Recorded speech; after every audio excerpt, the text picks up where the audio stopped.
I'll say loud and proud.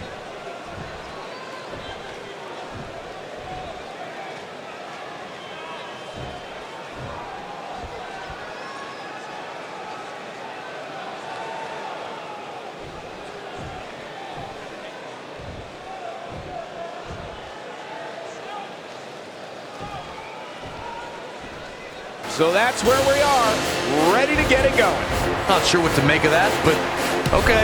That's what we've come to expect from this superstar.